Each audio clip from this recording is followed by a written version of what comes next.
You're tuned into RBLR, the home of Tampa Bay's Reveler Sports. 4 seconds left. In front. Happy moment. The Tampa Bay Lightning have won the first Stanley Cup.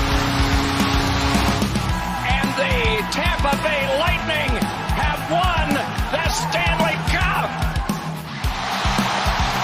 Lightning strikes twice. The Tampa Bay Lightning win their second straight Stanley Cup.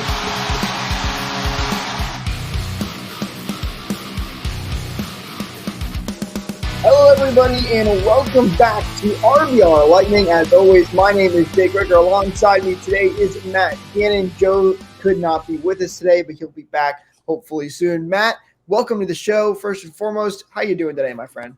Well, I'm on day 15 straight and counting of working. I've got a friend in the hospital. The Panthers won the cup, but man, that countdown song made this week entirely worth it. That was so corny. I loved it.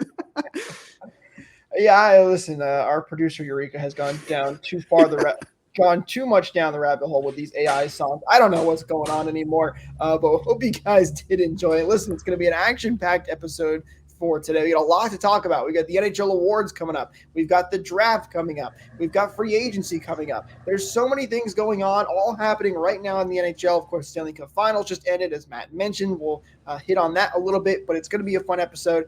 If you're new here, get ready. It's going to be a ton of fun, a lot of things to talk about. We're live today, by the way, once again, so don't forget you can comment on anything we're talking about. We'll pull your comments up and talk about those things as well, so be sure to join in the conversation. And if you've been here before, if you guys could do us a big favor, hit that like button, hit that subscribe button so you don't miss out on these future episodes. It really helps us out, and we really appreciate it. So with that said, though, let's get right into the news. Matt, a couple of quick things to note for the Lightning. Big news for John Cooper as he was officially named Canada's coach for 2025 Four Nations Face-Off and the 2026 Olympics. So John Cooper getting some big recognition, some well-deserved recognition, and is going. I'm most excited personally about him coaching the 2026 Olympics. So he's coached in things like this before, but on the big stage once again for him. Awesome for Coach Cooper.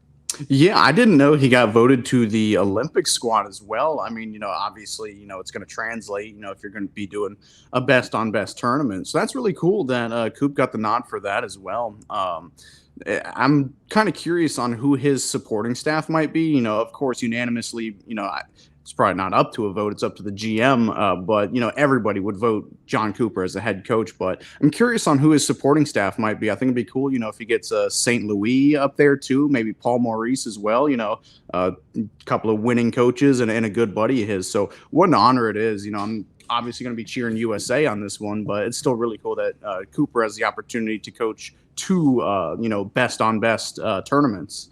That was going to be my question, Matt. Like, does it get a little conflicting? Like, USA, obviously we're here from the U.S., but then it's like, oh, man, I want John Cooper, and I'm sure Steven Stamkos will – well, no, I shouldn't say I'm sure. Hopefully Steven Stamkos will finally get a chance to compete in the Olympics, even though he keeps getting screwed because of injuries or COVID or whatever the heck it was in years past. But do you root for Canada? Maybe just a little bit?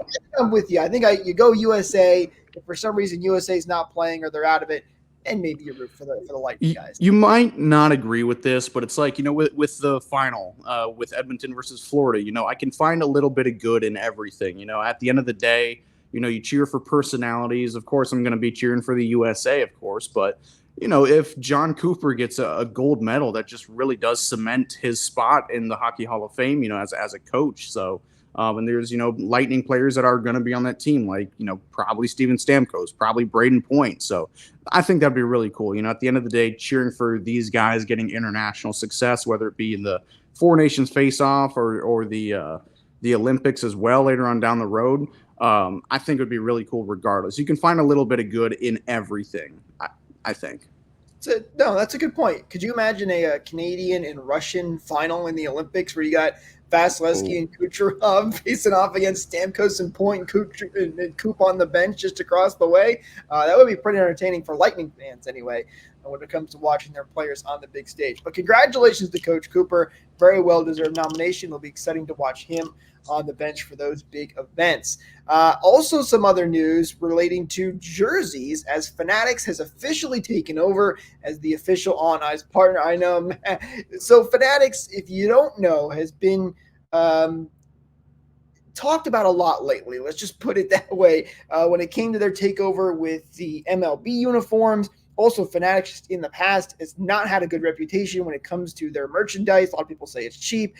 There's always screw-ups people are posting about. Nothing's really gone over well for them, but they've officially taken over for the NHL. Adidas is out, and today Fanatics went out and unveiled all of the team's new jerseys, because it's a lot of teams are very much the same. Like, for example, the Lightning jersey is basically identical, but technically it's a new jersey because it's made by a new company. Are a couple of changes for some teams, like the Anaheim Ducks and the Los Angeles Kings, which I both love, by the way. I think they look great. Matt, are you a fan of those at all? Did you see those jerseys? I'm a big fan. I was never like a hater like everybody else on the Ducks jerseys. I've always been a little bit of a closet Ducks fan as well, and a bit of a closet Kings fan. I know that kind of, it's like being a Panthers fan and a Lightning fan at the same time. It doesn't really compute.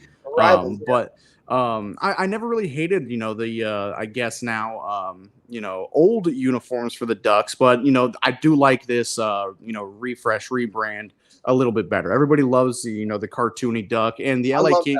Yeah, everybody does. It's definitely an upgrade, but it's not as big of an upgrade in my opinion. But it's still definitely an upgrade. And the Kings jerseys, I always think the Kings jerseys look really clean. A lot of people say they're boring, but I black and white, that's kind of my, style. Sometimes a little bit of boring is good.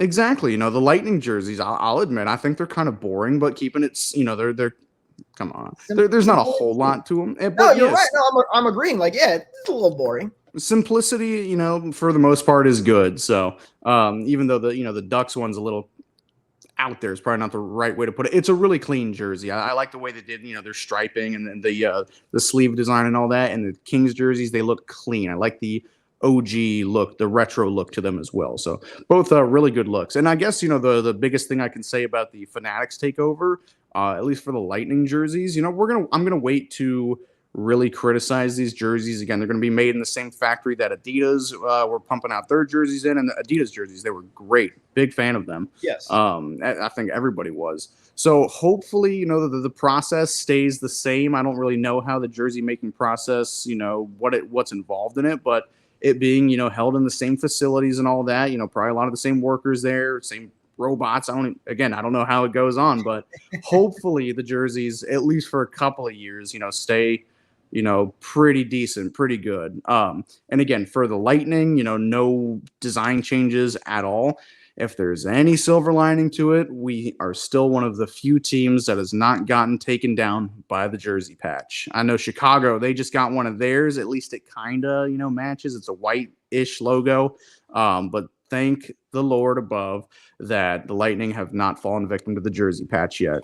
Well, not to spoil anything, but I will say this, the release that Fanatics did when they showed off the jerseys, none of those jerseys had ads in them, but the Lightning have still announced a jersey ad. So as of right now, still no ad, which thank goodness. I'm right on board with you. And the Kings have one. I don't know if they've had it, but I noticed it on their new jersey now, and God, it looks like they at least did the same colors where it kind of blends in, but it's so big. And also we're talking about the Capitals jersey this year because they've got the ad and I think it's their 30th. No, it might be more than that. 50th. Is it 50th? Okay, I was way off. Holy cow.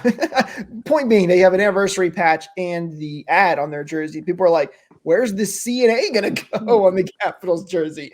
It's a mess. It's the same thing going on for the Ducks this year too. I think that was this past year. Because the Ducks and the Panthers. It was with the captain's patch or something. They had to move it down 4 inches or something like that. They moved it down. It looked terrible. I saw somebody suggest for the Capitals. I know we're a Lightning podcast. I want to get to more Lightning related stuff. Oh, you don't want to talk about the Caps?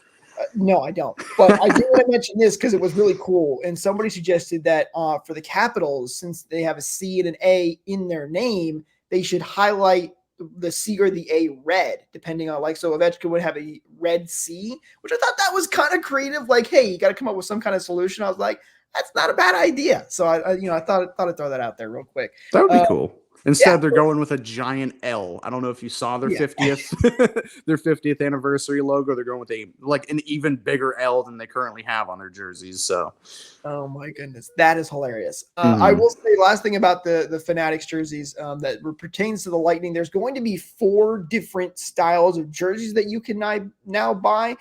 You've got the big news, which is the authentic pro jerseys, which Fanatics is claiming those are like identical in every which way to the ones the players are wearing on the ice. And then you have the premium, which is equivalent to the highest level of retail jersey right now. So yeah, by the way, if you were buying authentic jerseys all this time, apparently they were not actually like exactly like the ones on the ice. They were still a little bit different, but Fanatics now has the authentic pro, same as on ice, the premium one, which is equivalent to the ones you have now, and then the breakaway, which is the existing lower level Fanatics jerseys, and then a new retail version of the practice jersey. So a couple of different options out there if you're a collector, if you're into that kind of stuff, and you can go out there and buy. Personally, I've always bought the authentic. Matt, what are you? Are you an authentic jersey guy, or are you just give me the cheapest one I can get?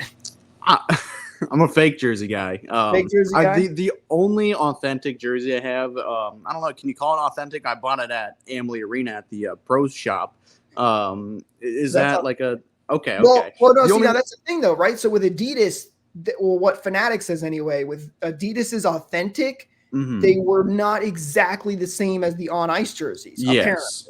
Apparently. Yeah, because the on ice jersey, they had the little tab in the back for the player tracking and a couple other like minor differences, but essentially they were the same thing, but they weren't exact. So I guess it's kind of cool that Fanatics is giving us exactly what the players wear. Heck. Yeah, and that's why we have plenty of great bootleg sites. And with it being Fanatics jerseys now, I can't really get roasted for wearing a fake jersey. It's like, hey, you got a fake jersey on. It's like, well, would you rather buy Fanatics? No? Okay. So I've got some justification now.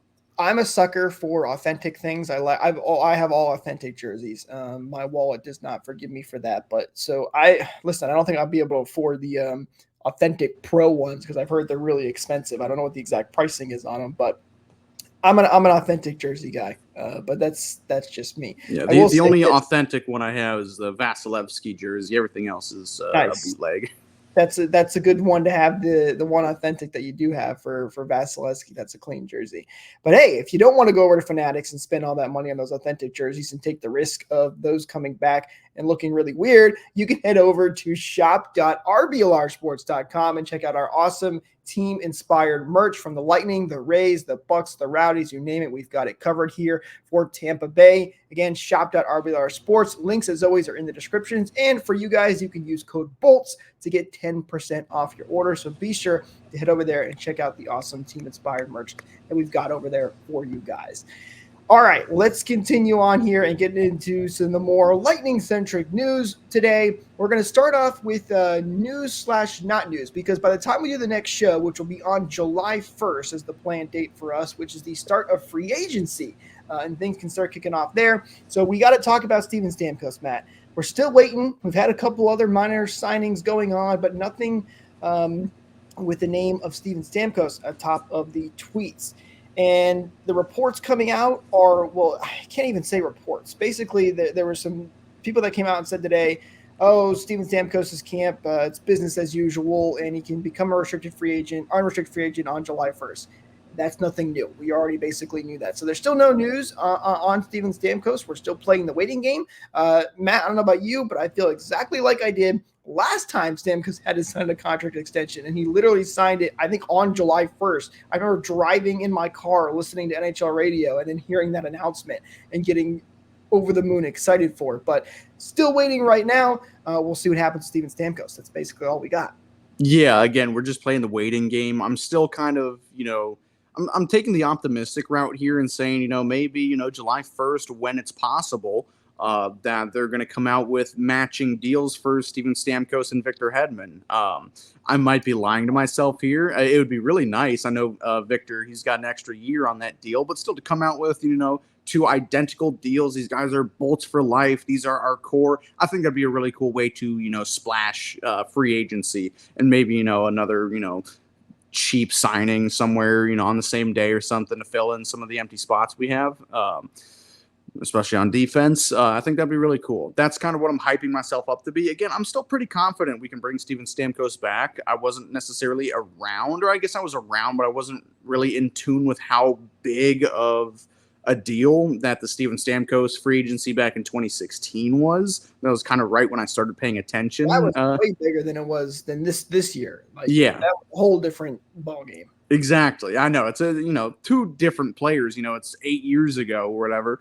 But it's still very exciting, might not even be the right word to use. It's definitely, I guess, exciting. It's really the next thing where I'm looking forward to when it comes to the Lightning, when it comes to hockey in general. So it's definitely going to be a nail biter up until July 1st.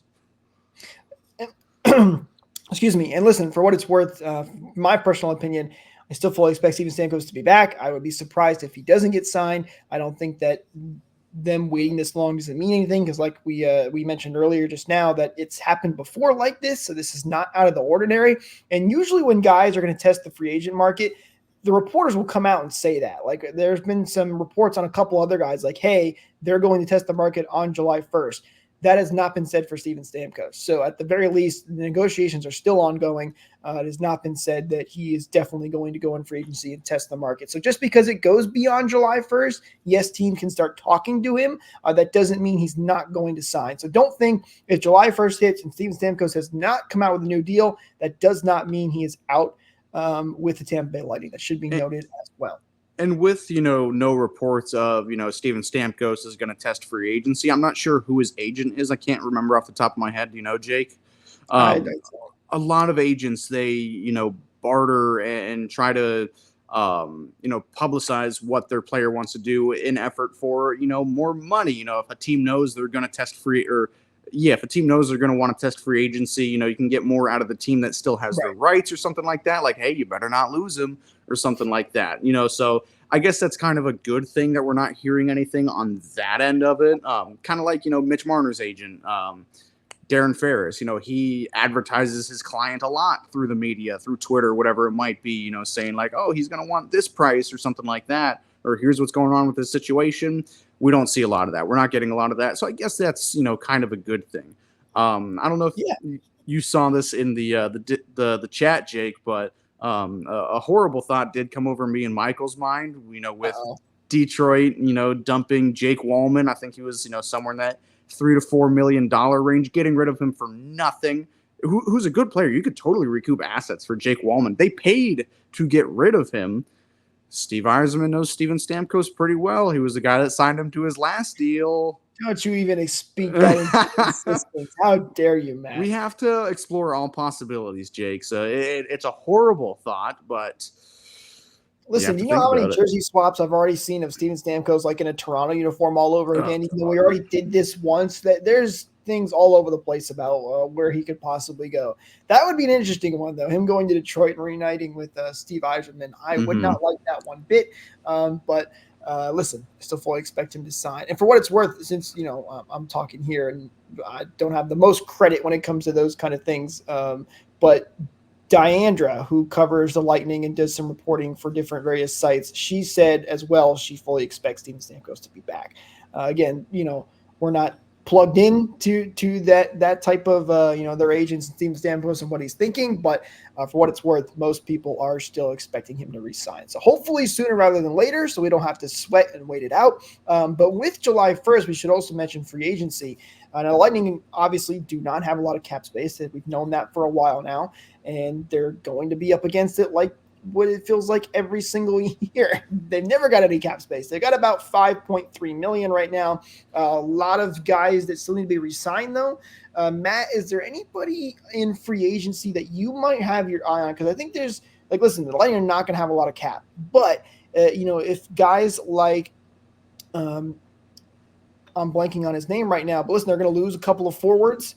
Anthony Duclair, if guys like Anthony Duclair don't resign, they're going to need to go fill those spots somewhere. They could potentially get a couple of low-level guys in free agency. Do you have anybody on your mind that you would want to see the Lightning go after? Even if it's just it's never going to happen. I just want it to. Well, so again, Michael putting bad thoughts in my mind. He's also putting good thoughts in my mind. With what seems to be imminent buyout of Jeff Skinner. We might be able to get ourselves, a Matt Duchene type of deal. With him getting bought out from Nashville and signing in Dallas, something like that. If he signs for like $3 million or $4 or something in that range, I know, we'd be really, really, squeezing some cap, but I think he's still a really good player. Don't ignore my man crush on Jeff Skinner. I love him so much because he's just a great, funny, jovial guy. He's still a good player. He's still good for 30 goals and 70 odd points or something like that. So that's somebody I think would be really cool. Of course, I think we want to focus more on the defense of it. I know with McDonough coming back, the defense. See, actually, I don't think they need to go. Listen, I think if there's one place that they do not need to go, it's defense. I think the defense is pretty much set. Even if, which we'll get to this in a little bit, they trade somebody like Chernak or Perbix or whoever, I think the forwards is where you're going to have to sign some guys. Because even if you trade one of those defensemen, I think the Lightning have about 7 defensemen that they can play with right now. 7 or 8, actually. I can't remember the exact number off the top of my head. I have to go back through the lines. But I think defense, they're okay. Yeah, we were, speculating this on, a couple shows ago. I think we were still doing player grades or something, but seeing, what the defense would look like without certain guys and even with the lineup as it currently sits, it's like, well, who does sit? We've got Lilleberg who's kind of slotting in as a 7th defenseman, something like that. Right. And, I want him in the lineup, but we kind of have, a good group of guys. So hopefully, with Jeff Blashill hopefully being fired into the sun or something like that, the defense maybe writing itself with a different voice in the room that I'm kind of trying to speak into existence. I agree with you, Jake. I don't think that it's the biggest issue that needs to be addressed. And maybe we do just end up getting a depth defenseman, another 7th, 8th guy, for league min, veteran, maybe another Calvin DeHaan, type of guy, somebody who can slot in if there's an injury or just trying to rotate guys, whatever it might be. But yes, objectively, the best way to go about this free agency is to target, a cheap but, reliable forward. You bring in somebody that we thought Connor Sherry might be. He might be on his way out, or he might find, something he was lacking last year with a little bit more time on the team. I'm still, if he does stay, because he's got another year or 2 more years on his deal. 2 more years? 2 more years. Listen, Connor Sherry, but you're right, though, that that's maybe the signing that they're looking for potentially. Because listen, they thought Connor Sherry is.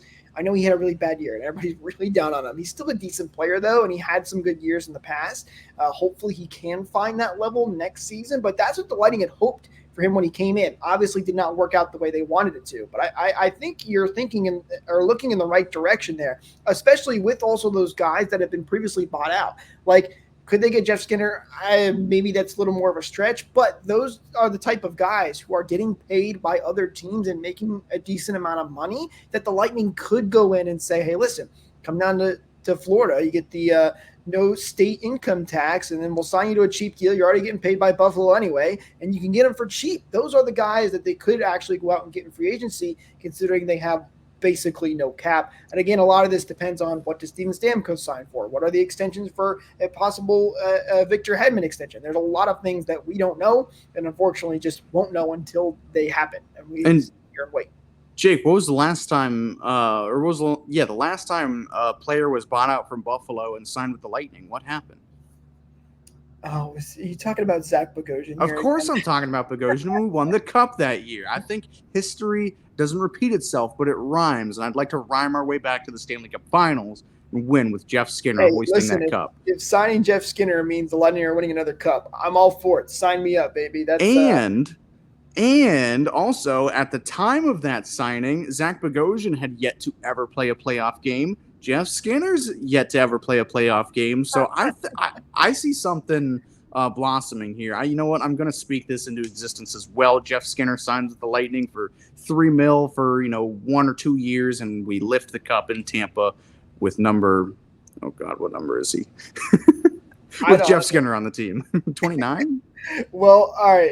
I mean, if you're with us live, let us know, or even if you're watching after the fact, let us know in the comments what you think about a potential Jeff Skinner signing or anybody else that you might be interested in the Lightning potentially going after, whether it's realistic or not. Let's have some fun with it. Why not? I don't know what the Lightning will be doing with their cap space, but doesn't mean we can't have some fun. But that'll be something to look out for July 1st, and we will hopefully be having another show on July 1st. So when all that starts kicking off, we'll be able to talk about a lot of the things that are going on in that exact time for free agency. We do have a couple other things coming up, though, before our next show in just a couple of days.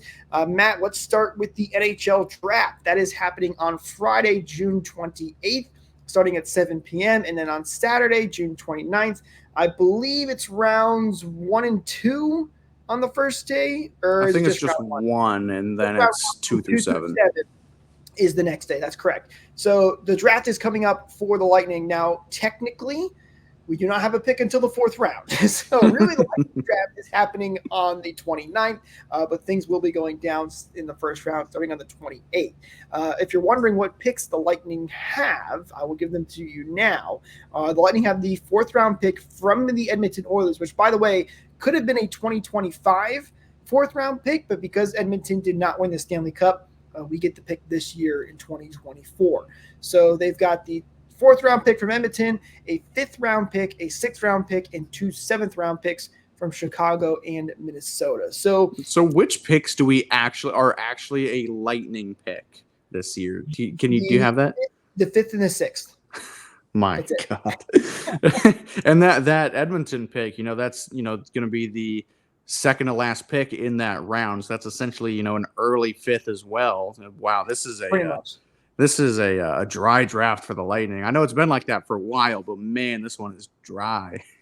Well, and listen, here's the thing I will say. The Lightning could make a deal. They could go out and trade up into a round. I don't know how high they could actually realistically get.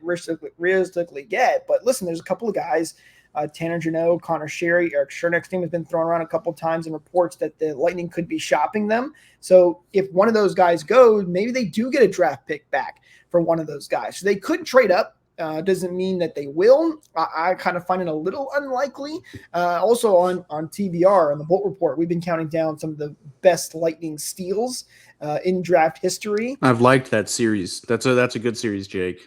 Yeah, Michael's done a really great job with that and counting those down. But the reason I bring that up is because if you look at what the Lightning have done, history tells you that, listen, Lightning, we all know, are a very good drafting team. So just because they have a 4th round pick or a 6th round pick or 7th round pick doesn't mean that they're not going to get any nobody. Heck, Pavel Kubina was a 7th round pick that the Lightning went and drafted, and he's a Tampa Bay Lightning Stanley Cup champion. So the Lightning could still absolutely make some waves in those later rounds. I can't tell you who they're going to draft because it's so far deep into the draft, but we'll have to wait and see. I was going to ask if you have eyes on any player you might think, but with it being a very late 4th rounder, I know that's kind of a foolish question.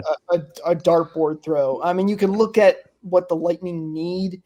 I think depth defensemen, as we kind of talked about, could be a potential target area. Maybe a couple more actually, goaltenders. I think they need some more depth goaltenders because they've had some changes there, especially in the lower levels.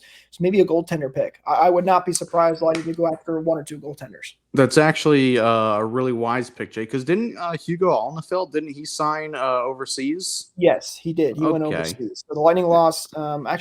Since Cap Friendly, thank goodness, is still active as of right now. I can look at our exact goaltender situation. I mean, obviously you're set at the NHL level with Vasilevsky and Johansson. And then as for other goaltenders, they only have Matt Tompkins, and they still have Alnefeld on here, who is signing overseas. So yeah, there you go. I think they're going to maybe 3 goaltenders even potentially. I think at least 2 they could go after in this. Well, I say 3. That'd be like half their picks, right? Wouldn't have any. But goaltenders definitely one to keep your eye on, maybe. So if you got any potential goalies Lightning could go after, let us know down in the comments. We'd love to hear what you guys are thinking. I think that could be interesting. Now, one other thing we do need to mention too, that news that did come out that I almost forgot about, Matt, is we do have the preseason schedule officially out. So that was announced. So it's some, minor things, but exciting. The Lightning are going to be taking on the Carolina Hurricanes starting September 24th. So mark your calendars. That is the start of the preseason.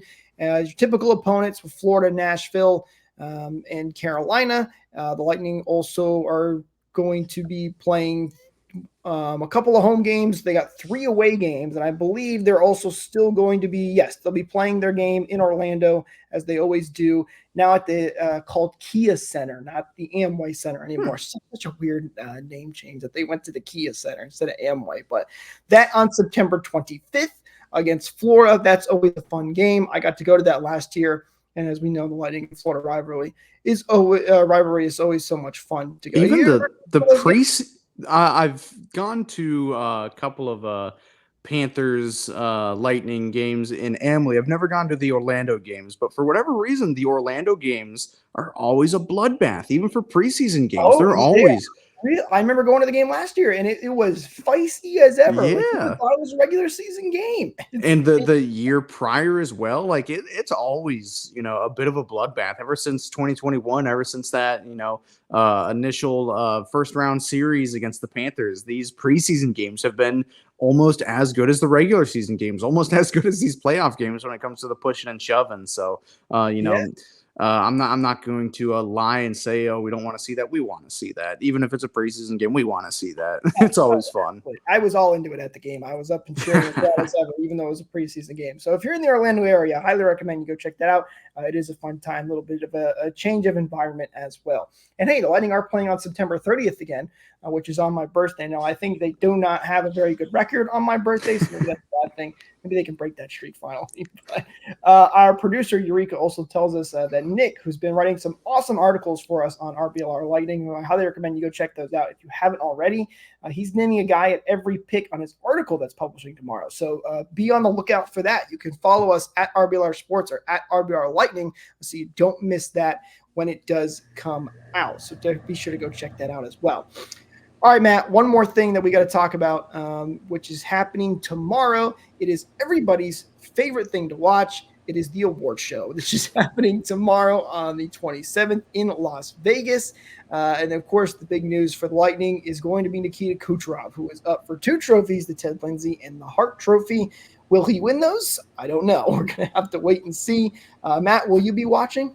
I'll be watching the Hart Award and the Lindsay Award and probably not much else. As much of a nerd I am for hockey, in general, not even just the Lightning, a lot of these programs are kind of hard to watch. They're corny. Hard to watch is another statement. And sometimes the cringe factor, makes it a bit endearing to me. Sometimes you like it, but I'm pretty much just going to be tuning in just for whatever Kucherov is nominated for. Do you have a thought on what I know we've already beat this topic to death, but it's been a couple months. Do you have thoughts on if or what Kucherov is going to win for the 2 he's nominated for? If he's going to win one, I can definitely see the Ted Lindsay being more likely because that one is by your peers. That's more of an NHLPA thing. It is an NHLPA thing. And I think the players would be more likely to give Kucherov an award than the NHL. I could see the NHL writers doing something silly and going way off the board with their pick. So that wouldn't surprise me. So if he's going to win one of them, I think it would be the Ted Lindsay Award. I hope he wins both. I think he deserves to win both. I know we've talked about this, as you said, Matt, and we're very biased, obviously, but this guy you scored 100 assists as a winger, which is practically almost never been done before. Or hasn't been done in a very long time. Not by a winger. That's right. Not by a winger. Mm-hmm. And so he was the backbone of this Lightning team this year. And I don't think there's any reason he shouldn't be named the most valuable player. But my prediction is the Ted Lindsay.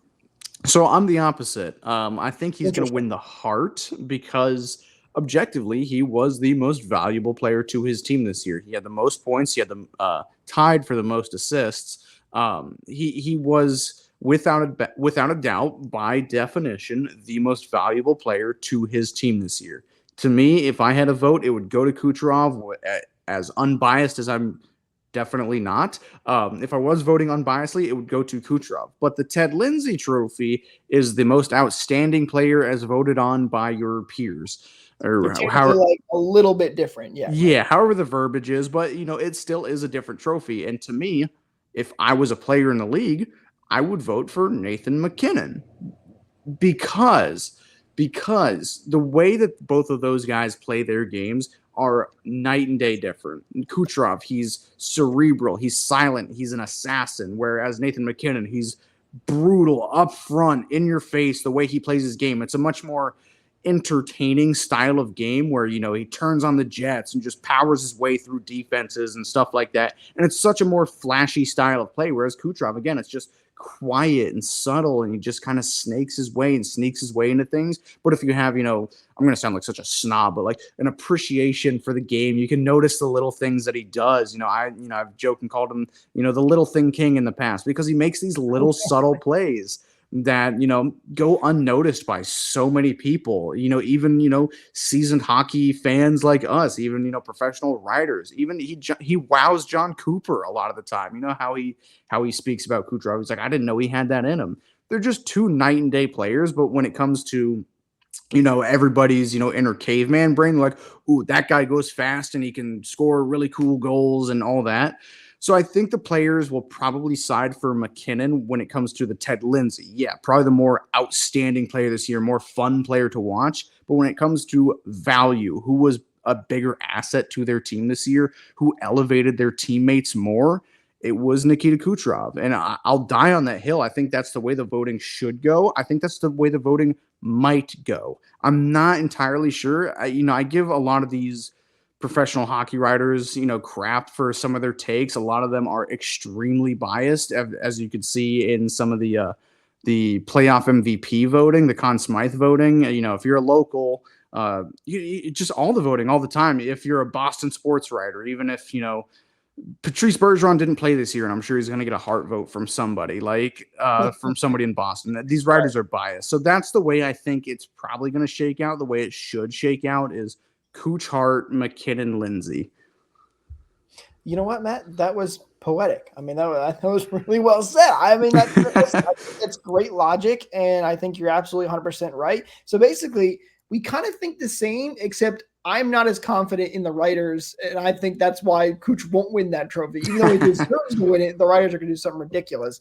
But that does make a lot of sense. I think that's really fair to say as well, because you're right. Kucherov is not as flashy of a player as someone as Connor McDavid or Nathan MacKinnon, especially Nathan MacKinnon. So that does make a lot of sense, and I think that would be a very fair. I hope that happens. I hope we're both right, though. So Kucherov wins both of them. That would be great. Yeah. I know that would upset a lot of. Watch McDavid just win both. Well, I was going to bring that up too. Listen, this is supposed to be a regular season award, these awards. But listen, the playoffs happen. I feel like no matter what you say, the playoffs could potentially play a little bit of bias. And we were just talking about the bias with the writers. Does that affect it? Like, they're not supposed to take that into consideration. But McDavid just won the Conn Smythe, even though he lost the finals, which is on another level, by the way. The voting for the Hart, I believe it's done. You're right. It happens before, doesn't it? Yeah, the way they do the voting is really weird. Like the Jim Gregory Award, the GM, that gets voted after the second round. The Vezina Trophy gets voted on after the first round or something like that. I think the Hart and the Lindsay gets voted on after the season is over. I'm pretty sure. But the way they do the voting and who does the voting is the most random, pick a name out of a hat. This guy gets a vote on this day type of deal. It's the weirdest thing. I forget which. I think it's the Jack Adams Trophy. The NHL play-by-play guys, or NHL broadcasters, they choose the Jack Adams Trophy award, which it's cool they get a vote, but it's kind of weird that the broadcasters get to vote on the best coach. I don't know. It doesn't make a whole lot of sense to me, but the GMs, they vote on the Vezina. It's really weird, but to get back on track, I think the hard voting is done at the end of the regular season. I think you're right, and that is a good. Listen, I was just trying to make it a little more fun conversation. Now, why'd you have to you're right, though. You're right. Let's keep it alive. With staying on topic with the award conversation. how do you feel about Connor McDavid winning the Conn Smythe? So I was watching Game 7 because Edmonton gave me hope that they were going to pull off this. It was a good game. I'm not saying just because I'm a biased, bitter Lightning fan. It would have been unbelievable to see something like that happen. A reverse sweep in the finals is unbelievable. But I turned it off once it got down to the last couple of minutes because I knew that game was over. That's how those wow, Jake, you didn't even watch the celebration or anything? No, absolutely not. Come on. Now you guys know me if you've been watching here on RBLR for a while. I'm a diehard Lightning fan. I do not like to watch the cup celebration when my team is not in it. I just don't. I get upset and I'm like, oh man, we could have been there one year. I don't know. Some people will say like, oh, you guys just won all these cups. Like, listen, when you win it, you want it more. That's how it works. It doesn't satisfy you. You want it even more the next year. But no, I did not watch it, and I found out the next day. What did you do in 2022? Did the clock hit 0 and TV off when the Lightning lost to the Avs? Yeah, okay. Yes. Well, see, here's the funny thing. I was at home when that happened, back with my family, and my dad and my mom, even my brother. No, not him. He's more like me, but like. I'm like, nope, done. They wanted to watch it. I left. I'm like, I can't. I'm upset. I'm hurt. I am. And listen, am I crazy? Maybe. But that's who I am. Yeah, no, clock hit zeros off. And I was furious at the time because of all the things that happened that year. But yeah, listen, they just won back-to-back cups. I really shouldn't have been that upset. But, in the moment, you're like, you're angry, you're upset. It's tough to see your team lose. So no, I do not watch. I've watched celebrations before. Like if the Lightning are nowhere near it, like they lose in round 1 and the team that was this year. Yeah, but the Panthers. Okay. So I didn't want to see that. That's why. That's what I was going to say. Like if the team that the Lightning got beat by is already out, then maybe I'll watch a little bit of it. But no, I'm typically not. Are you? Do you watch the celebrations? What were you? I watched every second of this year. I watched every second of last year. I can't remember how much I watched of the 2022 celebration, but I watched a good bit of it. Like I'm interested to see, the handoff, who gets it. I'm interested to see who wins the Conn Smythe.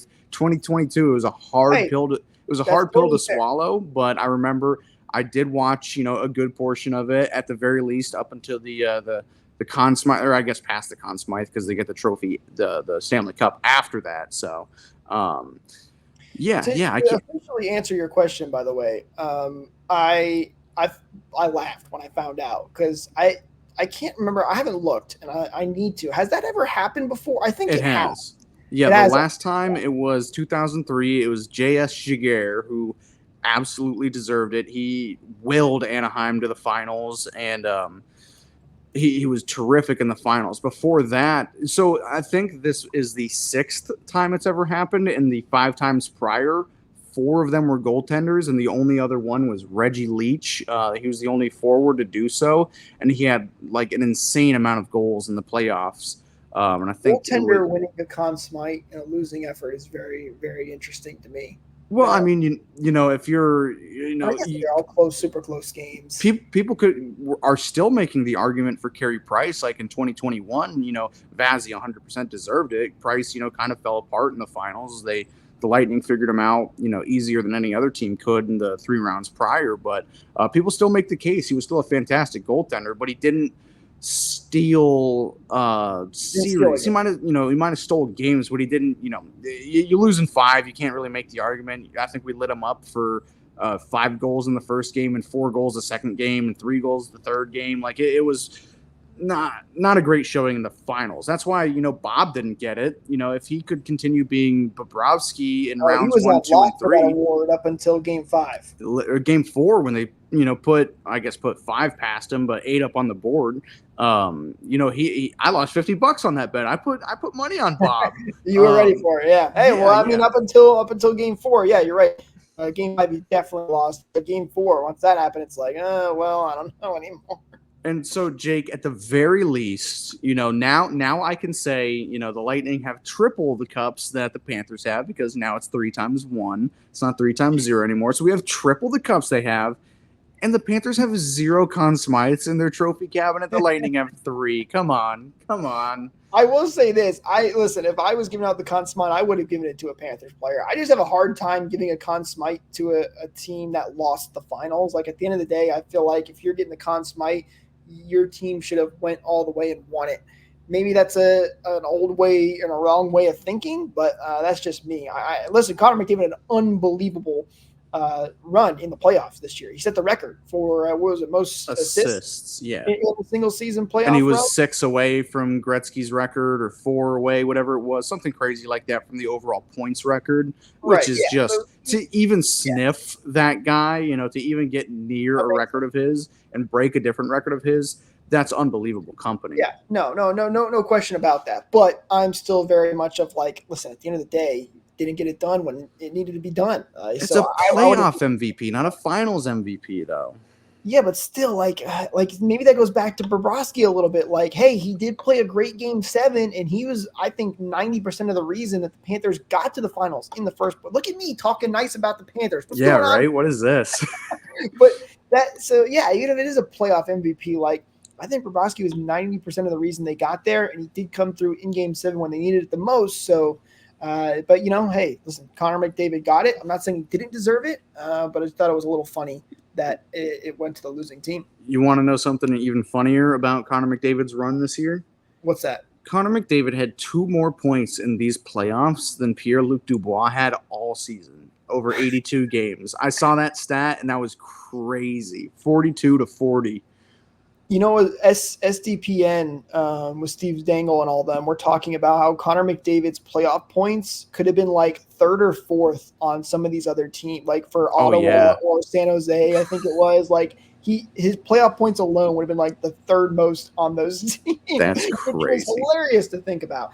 Absolutely crazy. But it's an interesting conversation. I feel like it's a little awkward. Did Connor McDavid, he did not accept it during the celebration, right? He wasn't. No. Yeah, he was out with his team his team. Also, I feel like that's really weird. Like, hey, Connor, I just know you just lost the Stanley Cup, but hey, here's the Conn Smythe trophy. Like, how does that work? Like, do you put that up on your trophy case? I mean, I would. It's still a huge achievement. You're in elite company. You're the first guy in 20 years, literally 21 years to gather this feat, and then the first guy, the next guy after that, it was another 20, maybe even 30 years before that. It's a reminder every year that you lost the Stanley Cup. Yeah, but again, it sucks, for a little bit, but time heals all wounds. Even if another cup doesn't come his way, that's still a really cool thing that he can have in his personal trophy case. Yeah. I think it's cool. McDavid and these athletes think differently than me. If you don't win at all, it's a massive failure. Even dragging your team back to Game 7 of the Stanley Cup final, 1 goal, 1 goal separating you. It's still a massive defeat for them. So that's why I have never made it into a major league. So I don't have that mindset. I'm like, oh, cool, this trophy is a good consolation. That's a good point. Listen, I know we're running out of time here a little bit, but we do need to mention this as well. Former Lightning legend Corey Perry, who has been bouncing around the NHL the last couple of years. Oh, poor Corey Perry. Listen, he did win a cup with the Ducks when he was, I think was it his rookie year? 07, I believe it was his rookie year, if not just really early on in his career. Really early in his career, and he has now lost 4 out of the last 5 Stanley. Somebody put out that the Florida teams have won 3 of the last 5 Stanley Cups. Corey Perry has lost 4 out of the last 5 Stanley Cups. That's brutal. That is brutal. So basically, wherever Corey Perry ends up next season, if he's playing anyway, which I don't think there's any rumors of him retiring, but bet on that team to go to the Stanley Cup Finals and lose. That's just the way it's been for the 4 out of the 5. That's crazy. That's got to be tough for Corey Perry. Now holds the record for most finals losses ever in NHL history. Oh, jeez. At least he won one. At least at least he won one. Like, I feel like if he had not won one yet, that would be even more brutal. It would be horrible. I'd feel so bad. And he also has it's tough.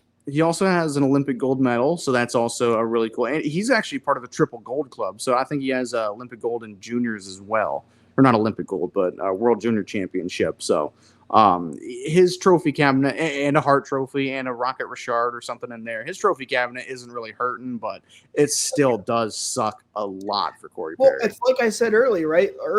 With the Lightning, like even though some people might say, "Oh, you guys won so many cups, you've done so well, you should be happy," right? It's like yes, but also like I said, you win that one and you want it even more, especially that close that many times. I feel like I would be very upset if I was Corey Perry being that close that many times, but. We'll see where he ends up next year, whether he's Let's back. hope he signs with the Leafs or the Rangers. or whoever the Lightning are playing. Yeah. Until you have to sign with in the Stanley Cup Finals. But listen, a lot of things coming up this week. We'll have it all for you guys. In next week's episode, we'll recap that everything happens over the week. So be sure to follow us at RBLR Sports, at RBLR Lightning on social media so you don't miss out on these future episodes and you get notified when we go live. Thank you to everybody who's been hanging out with us today. Hope you guys enjoyed the episode. If you're new, again, hope you had some fun. Highly recommend you come back next week and hang out with us once more. If this is your third or fourth time returning, thank you so much for coming back once again. Don't forget that like and subscribe button. It really helps us out. And why not? You're coming back anyway. That's going to do it for us in this episode, guys. We'll talk to you next time. And as always, go Bolts.